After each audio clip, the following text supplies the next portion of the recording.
There has been very few anime that involve gambling and the dark side of gambling. It's kinda sad that the only one I can really think of is kakegurui, but at most it's gruesome and entertaining, but never gets dark or horrible to the point that the intensity leads to anything happening to the main character. Cause let's be honest, most main characters go into their shows or mangas with triple layered plot armor that protects them from God himself. But that's when I found Casinogui. I initially started reading it because the art style reminded me of Black Lagoon, but then you add the backstory of the characters, the very real struggles every character in this manga goes through, and you get a very real, well done gambling manga.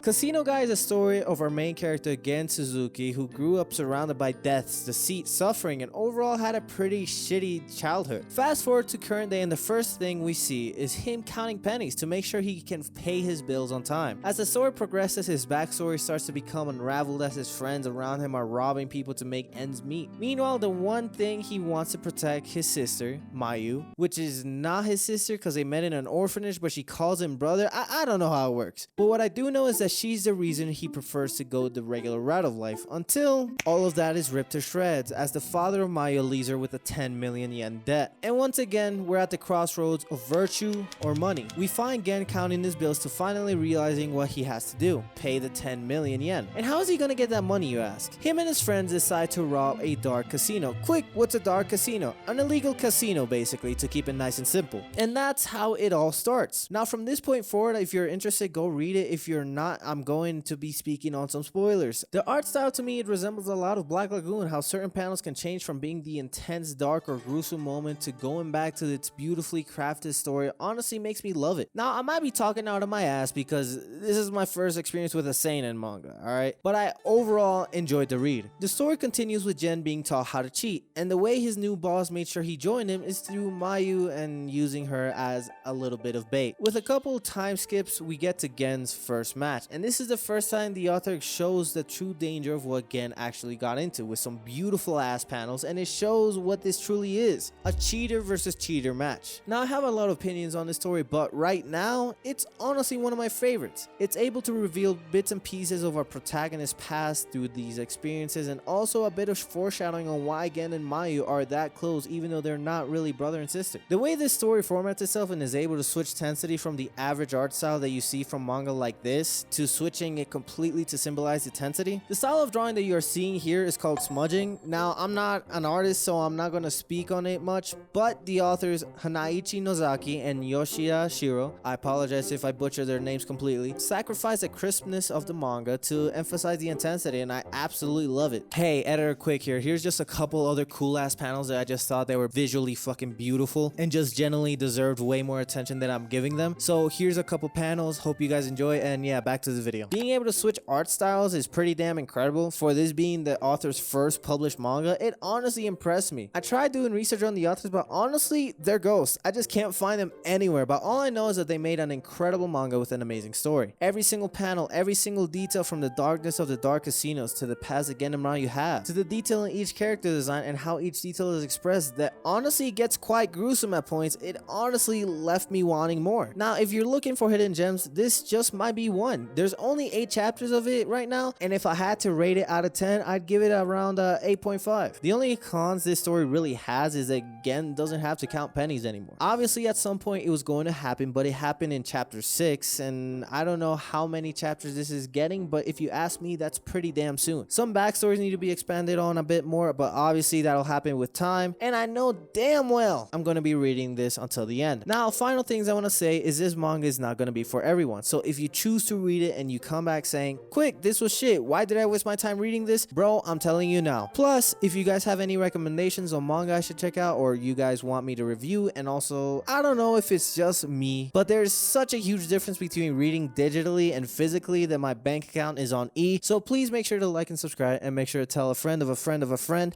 about me. Thank you.